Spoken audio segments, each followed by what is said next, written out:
salat maghrib yang dirahmati Allah. Alhamdulillah, walaupun cuaca hujan cukup deras, Allah SWT masih memberikan keringanan langkah kepada kita semua untuk dapat menghadiri majelis taklim atau pengajian rutin kita setiap Jumat malam, yang pada malam hari ini insyaallah akan disampaikan oleh Ustaz Dr. Muhammad Najmil Husna MA, yang mana pada bulan lalu beliau telah membahas tentang asma Allah, nama Allah. Mudah-mudahan kajian kita akan dilanjutkan pada malam hari ini. Marilah kita buka pengajian kita pada malam yang dirahmati Allah ini dengan membacakan Ummul Quran. A'udzubillahi minasyaitonir rajim. Bismillahirrahmanirrahim. Alhamdulillahirabbil alamin. Iyyaka na'budu wa iyyaka nasta'in. Ihdinas siratal mustaqim. Shiratal ladzina an'amta 'alaihim ghairil maghdubi 'alaihim waladdallin. Baik Bapak Ibu sekalian, mempersingkat waktu, langsung saja kami mintakan kepada Al-Mukarram Al-Ustaz dapat menyampaikan materi selanjutnya. Kepada Al-Ustaz kami ucapkan terima kasih. Bismillahirrahmanirrahim. Assalamualaikum warahmatullahi wabarakatuh. Alhamdulillah, salatu wassalamu ala Rasulillah wa ala alihi wa sahbihi wa mawala. Allahumma salli ala sayyidina Muhammad wa ala alihi wa sahbihi wa man tabi'ahum bi ihsan ila yaumil qiyamah. Amma ba'du. Alhamdulillah, malam ini kita bisa berjumpa, ketemu kembali dalam pengajian. Insyaallah pengajian kita ini berkah Allah dan bisa kita amalkan, paling tidak untuk diri kita sendiri dan keluarga kita. Pada pengajian bulan yang lalu kita sudah mendengarkan uraian tentang tauhid asma, atau misalkan Allah Ta'ala dalam setiap nama-nama. Yang tauhid asma ini manifestasinya, wujudnya ada di dalam Asmaul Husna yang 99 itu. Di harapan kita Asmaul Husna yang 99 itu kalau bisa hafal, hafal. Karena itu ada hadis Nabi bilang bahwa Allah Ta'ala inna lillahi tis'atun wa tis'ina isman. Allah punya 99 nama. Faman ahsoha dakhalal jannah. Siapa yang menghafalnya masuk surga. Kalau tidak bisa kita mengamalkannya, paling tidak hafal. Saya tidak tahu jemaah di sini JCC apakah ada malam Jumat tahlil tahtib? Ada. Nah, biasanya itu di buku tahlil tahtib itu ada itu. Buku tahlil tahtib. Kalau ikut rajin wirid tahlil tahtib, insyaallah hafal itu. Tapi kalau jarang tahlil tahtib malam Jumat itu, ya itulah silaturahim kurang, hafal semua sudah enggak, bagaimana kan? Jadi kalau tidak bisa kita amalkan semua 99, ya paling tidak hafal. Dengan hafalan itu nanti insyaallah dan tolong Tuhan, tolong Allah Ta'ala. Nah baiklah, malam ini kita lanjut kepada tauhid yang ketiga. Tauhid af'al sudah, tauhid asma sudah, ini tauhid ketiga, yaitu tauhid sifat. Tauhid sifat. Tauhid sifat ini agak berat sedikit, agak sulit sedikit. Karena tauhid sifat ini semuanya berhubungan kepada sifat Allah Ta'ala, bukan sifat kita, sifat Allah Ta'ala. Kalau tauhid af'al banyak berhubungan dengan kita, karena kita ini hasil dari fi'il Allah, banyak berhubungan dengan alam semesta. Alam juga hasil fi'il Allah. Tauhid asma banyak berkaitan dengan Asmaul Husna yang kita juga semua sudah tahu, Asmaul Ar-Rahman, Ar-Rahim, Al-Malik, Al-Quddus, As-Salam, Al-Mu'min dan sebagainya. Nah, tauhid sifat ini mutlak tentang diri Allah Ta'ala, tentang sifat-sifat yang ada pada diri Allah Ta'ala. Jadi harapan saya kita belajar tentang sifat nanti jangan dibayangkan itu kita. Kalau itu terbayang kita, salah kita. Jadi syirik nanti, jadi musyrik. Tapi itu adalah sifat Allah Ta'ala. Nah, baiklah jemaah sekalian, tauhid sifat artinya adalah mengesahkan Allah Ta'ala dalam setiap sifat-sifatnya. Tauhid sifat ini ada dua tingkat. Ada dua tingkat tauhid sifat. Pertama namanya tauhid ijmali. Ijmali itu artinya global, secara umum. Jadi mentauhidkan Allah dalam sifat secara ijmal, secara global, artinya adalah meyakini dalam hati kita, yakin kita dalam hati kita bahwa Allah Ta'ala itu maha kaya, maha sempurna. Satu, maha suci dari segala kekurangan. Jadi segala yang tergambar, terbayang, terbersit, terdetak di dalam hati kita tentang kekayaan, kekuasaan, kesempurnaan, pada hakikatnya itu adalah milik Allah Ta'ala. Segala yang terbayang dalam diri kita, hati kita, benak kita, kekurangan, Allah ini nggak hadir nih, misalnya, kemana nih Allah nih zalim nih, karena Allah maha suci dari setiap kekurangan. Jadi ada dalam ayat Al-Quran disebutkan, walaupun sesuatu itu, kata Allah dalam ayat Al-Quran, walaupun sesuatu itu dipandang buruk oleh kita, tapi melihat atau memandang penciptanya, maka yang buruk itu hakikatnya baik.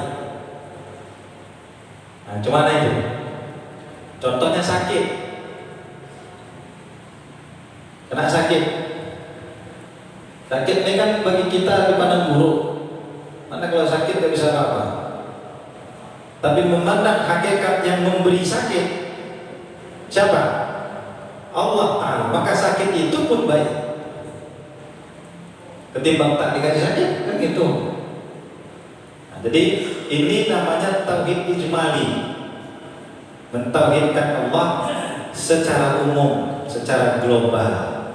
Pokoknya tauhid ijmali itu dia yakin dalam hatinya bahwa Allah itu maha sempurna, suci dari segala kekurangan. Tidak boleh terbayang dalam dirinya ada kekurangan pada diri Allah Ta'ala. Allah nggak tahu ini nggak bisa salah. Allah tahu, ya kan? Kalau curinya diambilnya uang infak masjid 100 perak, yang kanan tengok kiri, nggak ada yang tahu.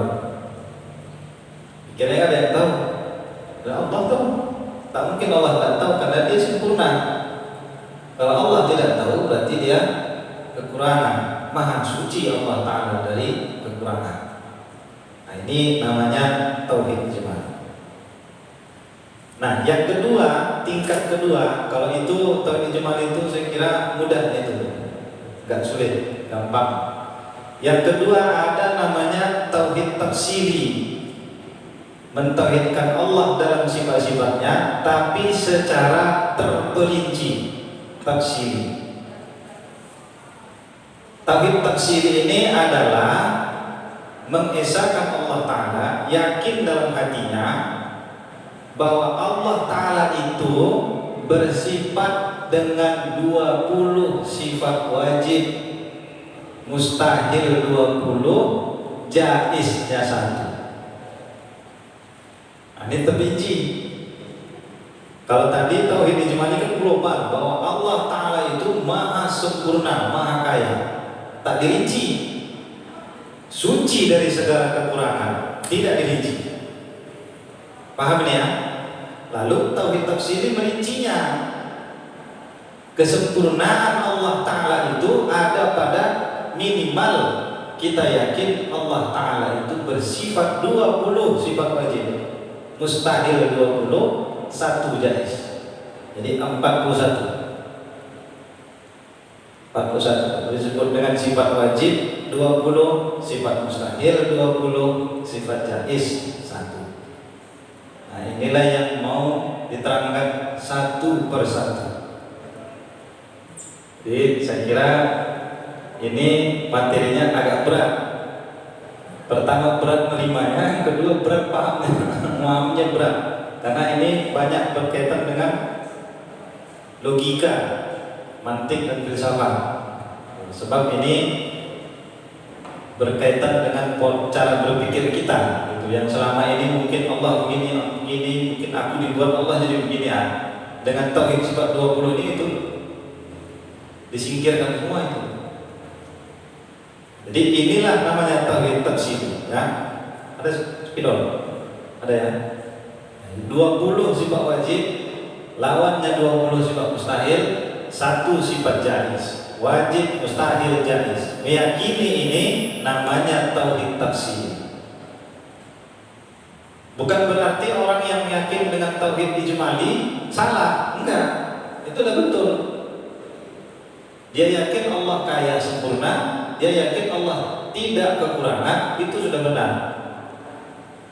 Jadi kalau mau lebih mantap lagi, maka masuklah kepada tauhid tafsir. Dipelajarilah satu persatu.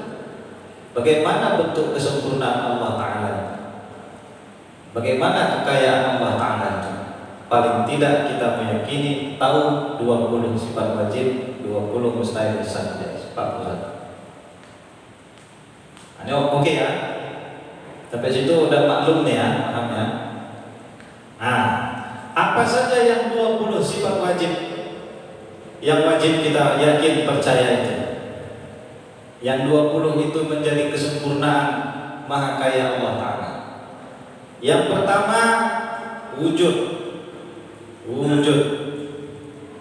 Wujud artinya ada Allah Ta'ala.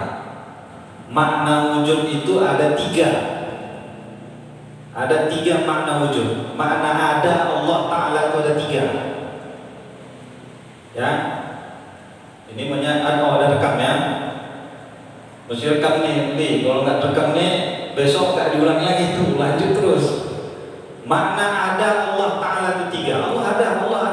Maknanya apa? 3. Pertama, ada Allah Ta'ala itu tidak berubah-ubah, la yataghayyar sya'nuhu abadan.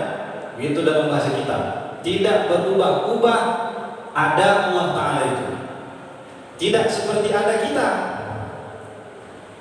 Ada kita berubah-ubah. Ada Allah tidak berubah. Ada kita pilih antara 2. Ada Allah tidak pakai pilihan. Ada mutlak adalah ada Allah. Ada absolut adalah ada Allah. Ada kita, ada tergantung. Betul. Ini ada kita. Saya sekarang ada di mana? Di mana saya? Saya ada di atas bangku, ya kan? Duduk di atas kursi. Sekarang saya ada di mana? Di depan tulis. Tidak ada lagi di bangku. Ini namanya ada berubah-ubah. Kita itu seperti itu. Tapi Allah Ta'ala dari dulu, sekarang, sampai mendatang ada, tak berubah-ubah. Nah, bagaimana dia dahulu, begitulah dia sekarang. Bagaimana dia sekarang, begitu pula lah dia akan datang. Mengapa begitu? Bila Allah Ta'ala itu berubah-ubah seperti kita, maka ciptaannya ini nggak ada yang berhasil, nggak ada yang tuntas, nggak ada yang selesai ciptaannya. Sama dengan kita. Karena ada kita ini selalu berubah-ubah, maka hasil kerja kita jarang yang tuntas, jarang yang selesai. Belum selesai udah ganti kerja ke sana, belum selesai ganti lagi, belum selesai ganti lagi. Jadi berubah-ubah. Nah, jadi Allah Ta'ala itu tidak berubah-ubah. Jadi jangan tergambar dalam benak kita bagaimana yang Allah Ta'ala menciptakan ini. Tidak, Allah Ta'ala senantiasa menciptakan. Ada menciptanya tidak berubah-ubah. Begitulah seterusnya. Ini pertama. Jadi makna wujud ada Allah Ta'ala adalah ada Allah yang tidak berubah-ubah. Satu. Yang kedua, makna wujud ada Allah Ta'ala yaitu ada Allah Ta'ala tidak bergantung waktu dan tempat. La zamana wala makana. Tidak ada waktu dan tempat bagi Allah Ta'ala. Tidak bergantung adanya Allah itu kepada tempat dan waktu. Kalau tadi kan tempatnya. Nah, kalau waktu gimana? Tadi sore matahari masih ada. Sekarang udah terbit, terbenam matahari. Udah malam gelap. Udah berubah dari siang jadi malam. Ada kita terpaut dengan waktu. Ya kali 10 tahun yang lalu umur kita 40 tahun. Benar kan? 10 tahun yang lalu. Sekarang enggak lagi. 10 tahun akan datang. Wa man nu'ammirhu nunakkishu fil khalqi. Siapa yang akan tambah umur kami kurangi bentuk penciptaan. Mulailah mata agak rabun, telinga mulai lemah. Itu ada kita itu. Terpaut tempat dan waktu. Sekarang boleh tengok umur manusia orang sekarang ini berapa paling panjang? Ada 100, enggak ada ya? 100 boleh panjangnya 70, 80 lah. Umur 60 ke atas kalau bahasa orang sekarang udah mendekati maghrib. Udah maghrib katanya 60 ke atas. Berapa umur bapak? Udah maghrib. Udah maghrib katanya. Udah maghrib itu udah paham kita itu udah 60 ke atas tuh. Kalau 40 ke atas zuhur lewat. Udah zuhur tuh. Udah zuhur menuju ke asar. Nah, itu 40 ke atas tuh. Kalau udah 60 ke atas asar lewat udah sore. Udah menuju maghrib.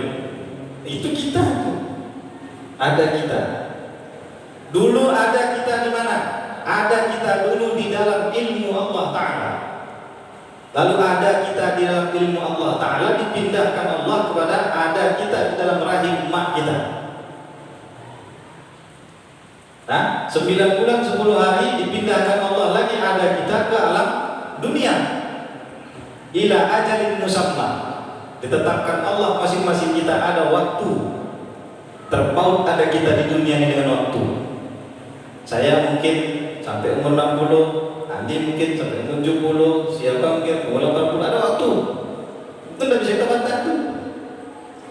Lalu nanti ada kita di dunia ini akan berpindah. Ada di mana nanti kita? Pindah ke kubur. Pindah ke alam barzakh. Tadi ada di dunia, pindah ke alam barzakh. Ada di alam barzakh. Nah, nanti setelah akhirat, setelah kiamat, maka ada kita di alam barzakh, di kubur, pindah Allah ke alam akhirat. Nah, itu ada kita. Tapi ada Allah itu tidak begitu. Tidak ada waktu, tidak ada tempat, ada Allah. Kenapa? Karena waktu dan tempat itu sendiri pun adalah ciptaan Allah Ta'ala. Kalau Allah Ta'ala itu terpaut dengan ada waktu, terpaut dengan adanya tempat, maka ada Allah Ta'ala itu tidak kekal. Adanya akan berubah-ubah.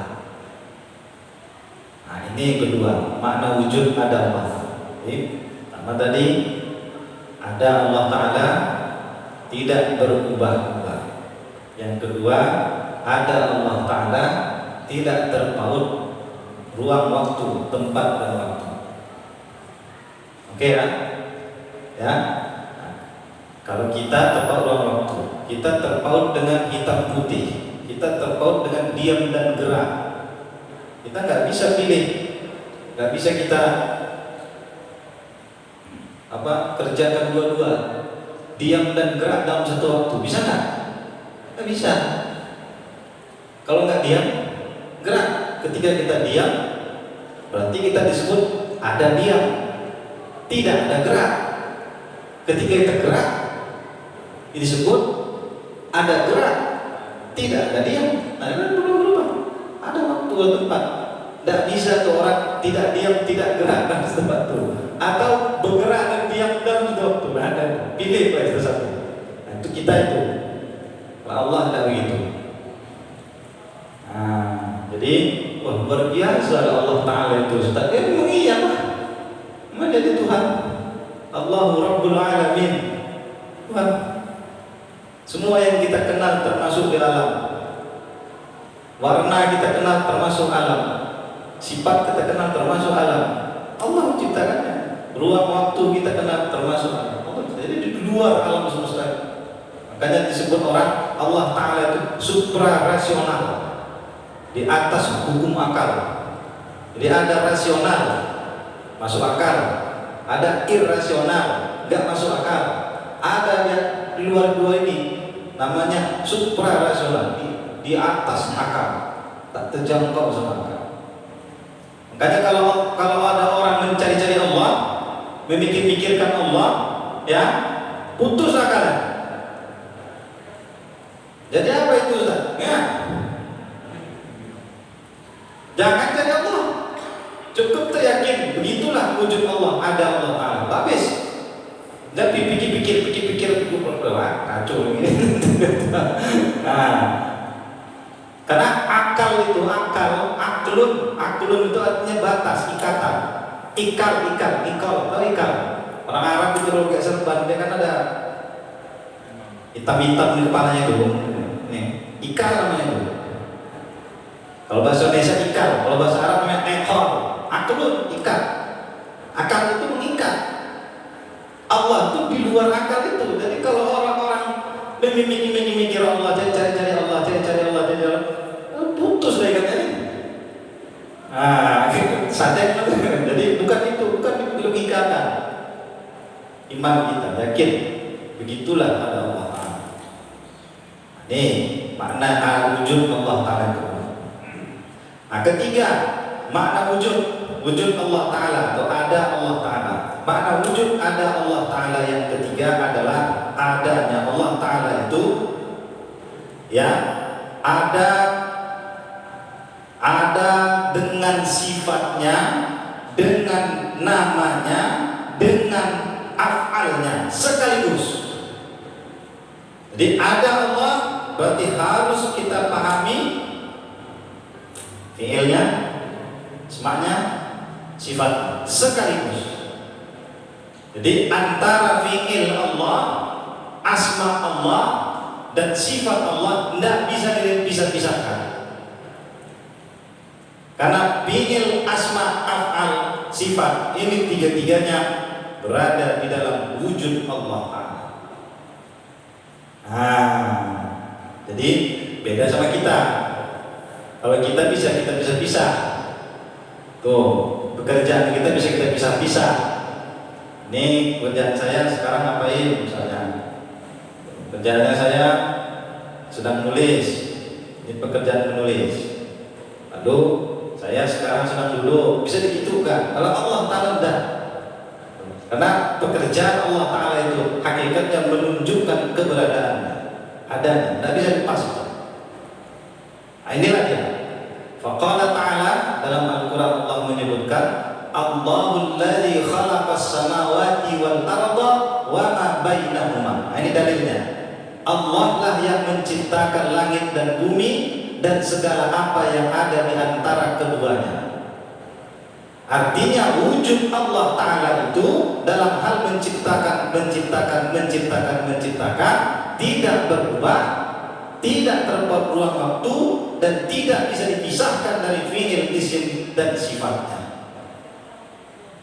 Nah, ini paham ini ya? Itulah makna wujud Allah Ta'ala. Cukup sampai situ aja. Jangan dipikir-pikirkan lagi panjang-panjang. Karena Nabi sudah bikin garis. Tafakkaru fi khalqillah, pikirkan ciptaan Allah.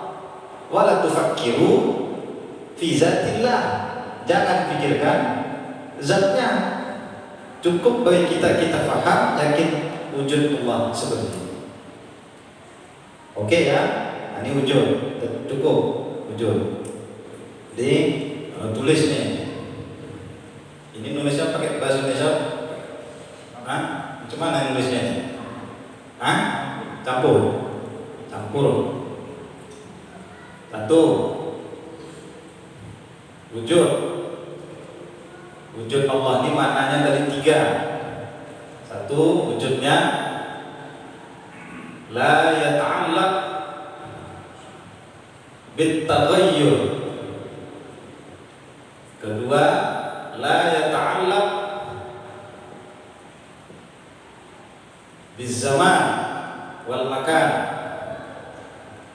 Ketiga, la yata'allaq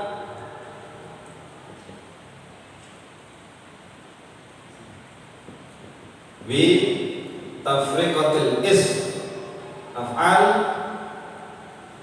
wal asma' was sifat. Ini bahasa Arabnya gitu. Tidak berubah-ubah,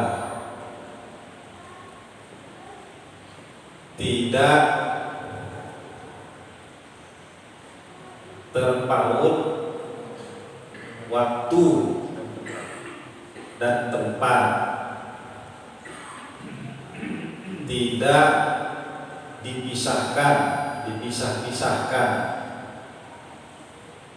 antara nama, fi'il, jangan fi'il bahasanya, perbuatan, dan sifat.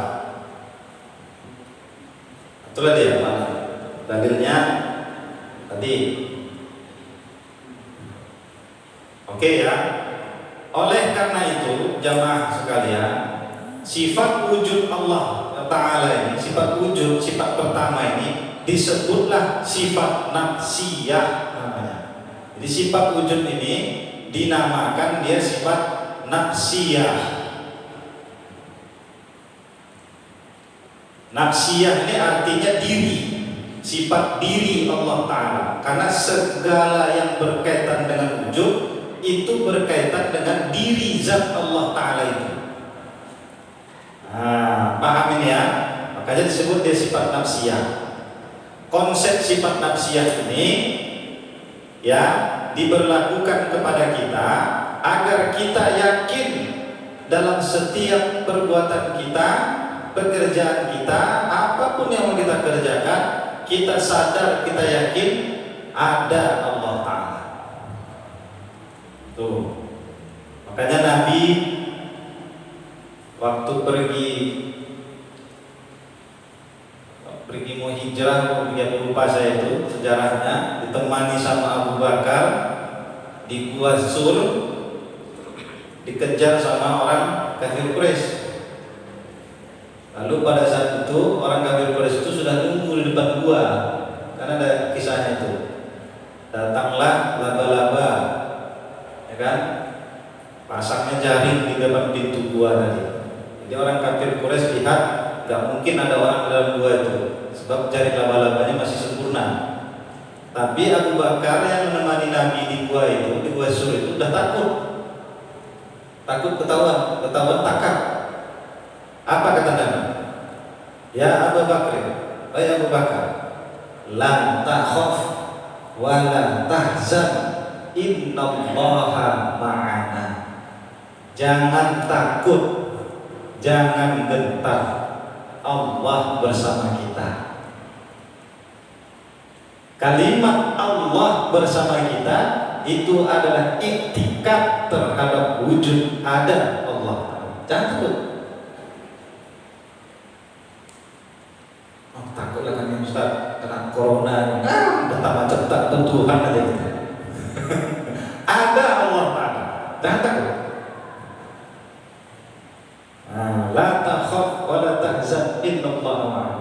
Jadi kalau udah sampai ke situ, itu kuat itu tauhidnya.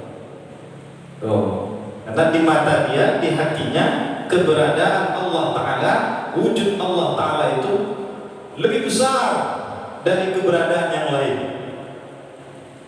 Maka ketika dia angkat tangannya dalam salatnya, Allahu Akbar, mulai dari ujung muka, ujung jari kakinya sampai ujung rambut ubun-ubunnya nih bergetar semua. Kenapa? Karena wujud Allah Ta'ala itu lebih besar, lebih kuasa, lebih hebat dari wujud yang ada. Yang lain kecil, yang besar, maha besar, hanya wujud Allah Ta'ala. Makanya praktekkanlah tuh. Kalau enggak dalam sholat kan gitu. Jadi sholat sembahyang, sholat dudukkan tikar. Allahu Akbar. Allah Maha Besar. Kalau Allah Maha Besar, yang lain kecil. Yang lain kecil, termasuk aku pun kecil. Kecilkan dulu semua. Besarkan Allah Ta'ala. Baru angkat tangan. Allah besar. Lain kecil.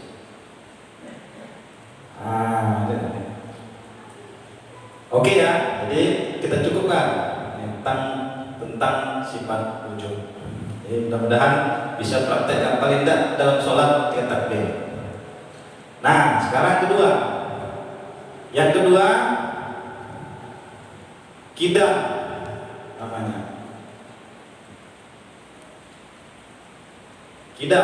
Kidam ini artinya dahulu. Atau sering disebut juga bahasanya sedia. Kidam Allah Ta'ala, dahulu Allah Ta'ala, terus sedia Allah Ta'ala, dahulu Allah Ta'ala. Apa makna kidam? Kidam maknanya Allah Ta'ala itu tidak ada mendahulunya.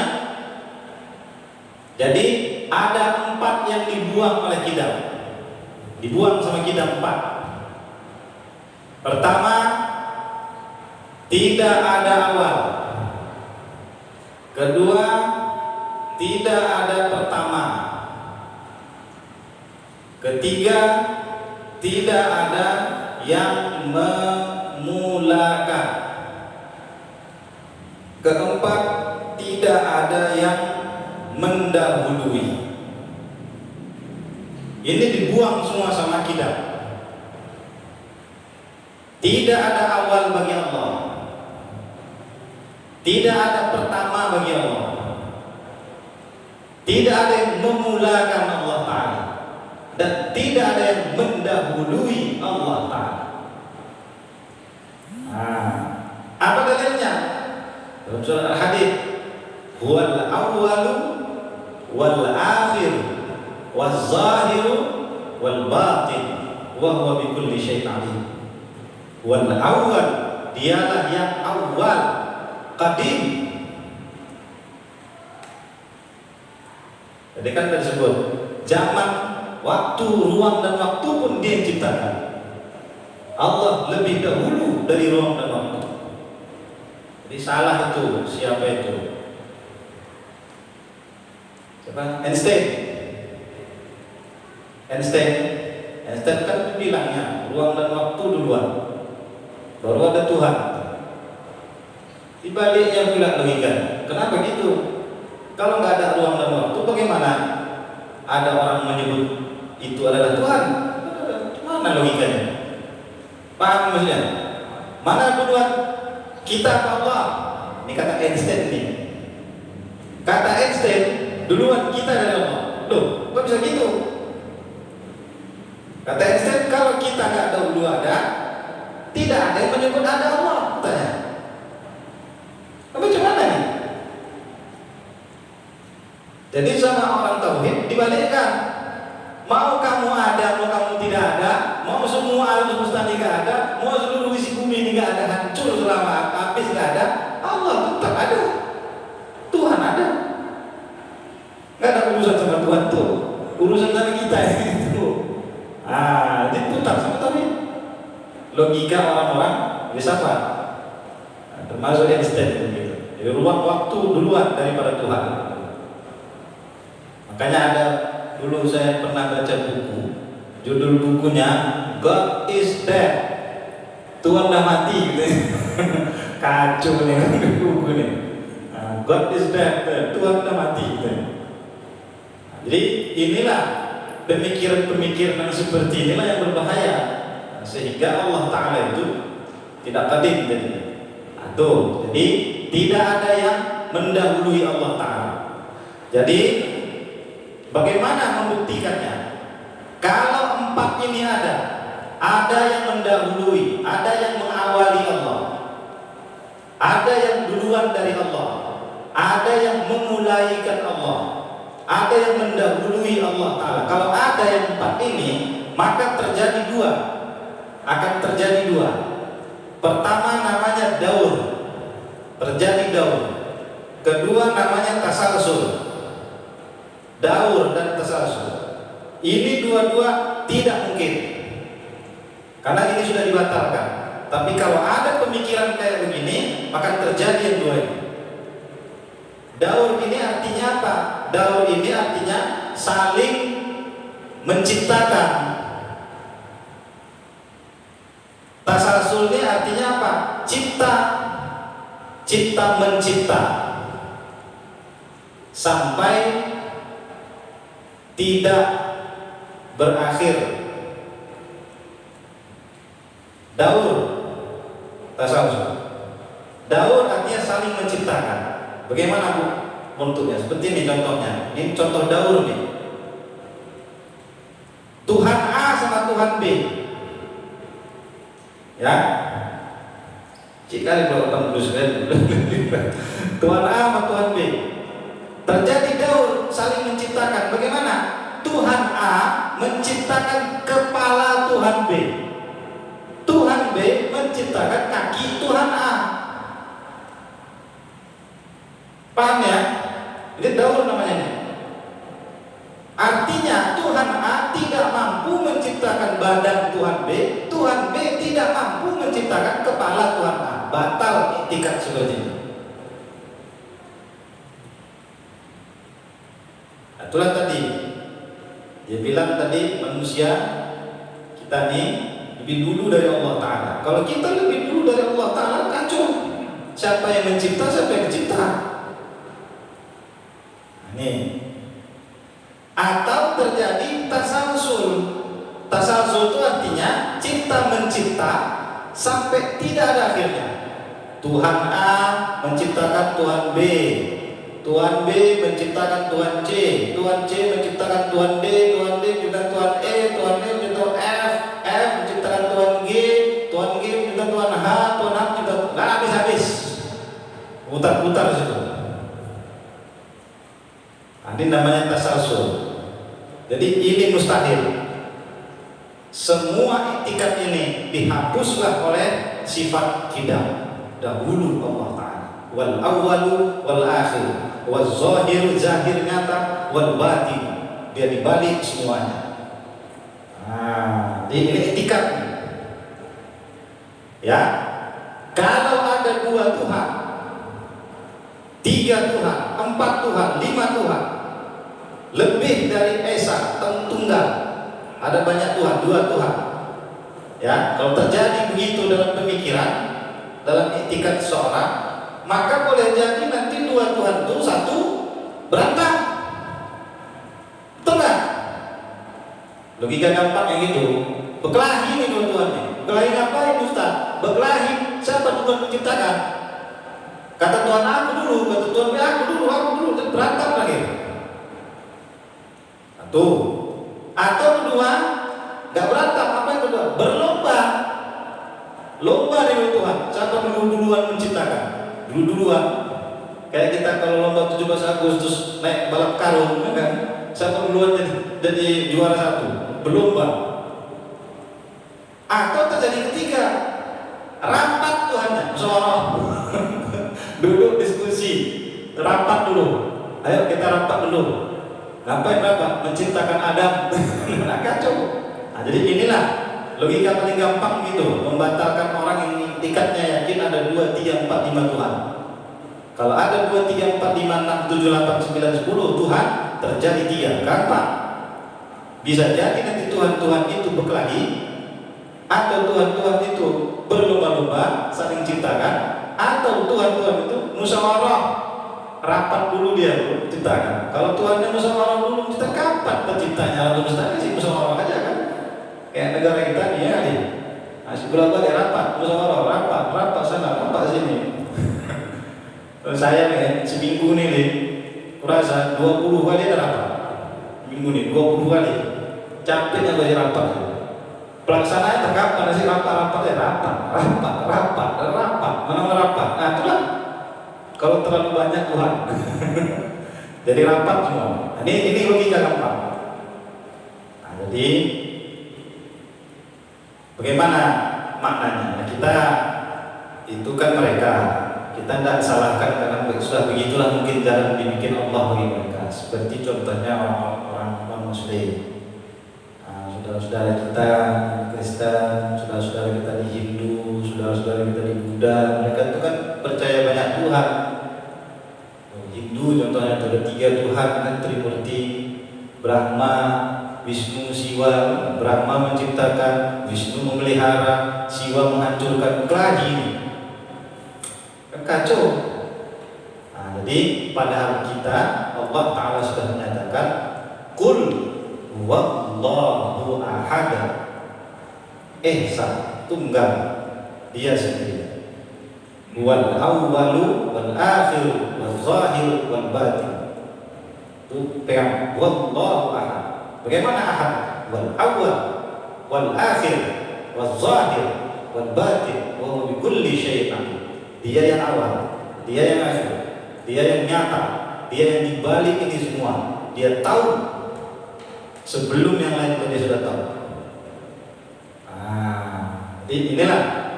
Inilah qadim atau kidam, dahulu, makna dahulu Allah Ta'ala. Jadi kidam atau qadim ini disebutlah sifat salabiyah. Jadi kalau wujud tadi sifat nafsiyah, qadim disebutlah salabiyah. Nah, sifat salabiyah ini ada 5 sifat salabiyah. Salah satunya tadi. Ya. Tadi Ustaz barusan jelaskan wujud adanya Allah Subhanahu wa taala itu maknanya ada 3 Ustaz. Ya. Termasuk yang kedua tadi, Allah itu tidak terpaut kepada waktu dan tempat. Ya. Pertanyaan saya Ustaz, gimana kalau ada sebagian kelompok atau seseorang memahami masalah Allah ini salah, Ustaz? Maksudnya menganggap bahwa contoh dalam Al-Quran Ar-Rahmanu 'alal 'arsy istawa, menganggap bahwa Allah itu di arasy, duduk bagaikan kita duduk di atas kursi. Itu apakah termasuk sesat atau tidak? Kalau seandainya sesat, apakah tergolong kafir, Ustaz? Ya. Ini jawaban tauhid ya. Ini jawaban tauhid. Ya, bukan jawaban fikih ini tauhid ya.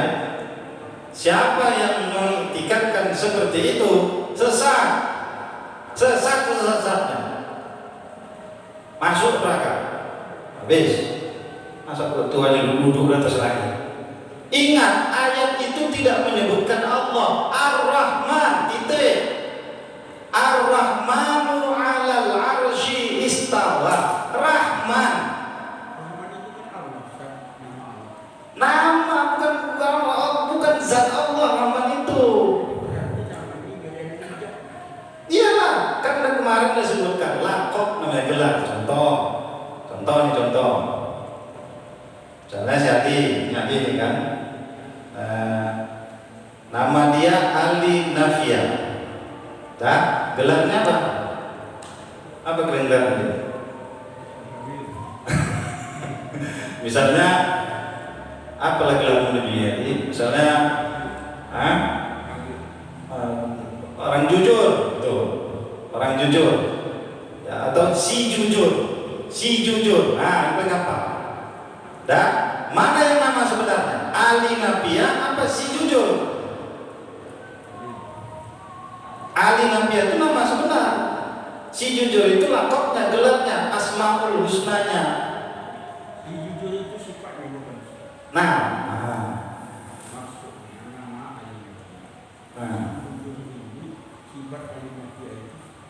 Iya. Jadi bukan nama juga.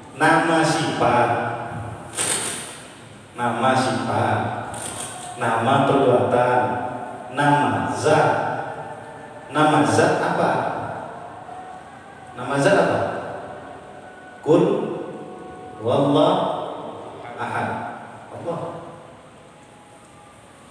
Seperti itu yang kita bahas kan ini ya para pikiran kita. Ya, betul. Berdasarkan di surat itu aja kita bahas. Ya. Dan lengkap dari sini. Jadi kalau ini adalah ya maafkan ya Ustaz, saya berdua kalau susah memahaminya. Memang iya, terus saya bilang tadi, putar-putar itu memang. Tapi kalau memahamkan kalau kita bedah tafsir Al-Ikhlas itu mungkin barangkali lebih Gampang yang ini. Gua, gua, Allah, gua itu kata ganti yang menunjukkan zat diri. Gua itu artinya dia. Betul. Kalau kita bilang saya, apa kita tunjuk? Saya, kan kita tunjuk diri kita kan. Saya itu adalah kata ganti dari zat. Saya, kamu, zat, ada orangnya, zat. Dia, zat, ada orangnya, zat. Saya ada zatnya, kamu ada zatnya, dia ada zatnya. Qul wallahu ahad, zat, nama zat Allah. Tuh, kedua yang bilang nama dia nama zatnya Allah pun dia sendiri Allah Ta'ala. Qul innani ana Allahu la ilaha illa ana. Surat Toha itu ayat. La ilaha illa ana fa'budni wa aqimis salata li dzikri. Allah itu yang bilang Al-Quran. Quran itu kalau dia berarti dia ngomong. Qul innani ana Allah. Zat aku ini namanya adalah Allah. Di Rahman Rahim Malik itu nama dari sifat, nama dari perbuatannya, gelarnya. Kalau bulan yang lalu dia bilang takof ya, gelarnya. Si jujur, si pemberani, si pembohong. Kalau kita kayak gitu, si tukang gosip. Nah, kadang ada orang lebih dikenal takofnya daripada nama sebenarnya. Pak Alen, itu sama Pak Alen. Namanya bagus Nurdin, tapi lebih kenal orang Pak Alen. Karena mungkin dia ada sifatnya, ada perbuatannya yang menunjukkan Alen misalnya kan, pengalaman kali. Nah, itu contohnya gitu. Jadi memang ada orang beritikat Ar-Rahman ala arsy istawa. Tunjuknya Rahman itu kepada zat. Tapi kalau kita buka semua dari kitab tafsir, Rahman yang dimaksud itu bukan zat. Nah, Rahman itu adalah ismun min asma'illah husna. Nama dari perbuatan Allah Ta'ala. Perbuatan Allah Ta'ala yang Rahman itu di atas aras. Betul. Ini kajinya nanti ke tingkat alam semesta. Kajinya ke situ. Ada tingkat alam semesta kan ada tingkatnya. Tingkat paling tertinggi itu nanti ada namanya aras. Di atas aras itu lah. Di aras ada kursi, ada kolam, ada lauhul mahfuz. 5 ada maqam mustawa. Qala ta'ala ar-rahmanu 'alal 'arsy istawa. Rahmannya. Rahman itu yang mengatur alam semesta. Dengan apa Rahman ini mengatur alam semesta? Dengan Bismillahirrahmanirrahim. Gerak alam semesta. Hitung huruf Bismillahirrahmanirrahim. Berapa huruf? 19. Itulah tingkat alam semesta. 19 tingkat. 7 lapis bumi, 7 lapis langit, 14. Ya, 14 ya. Tambah aras, 15. Tambah ini masih dibuka ini kan? Tambah aras, 15. Tambah lauhul mahfuz, 16.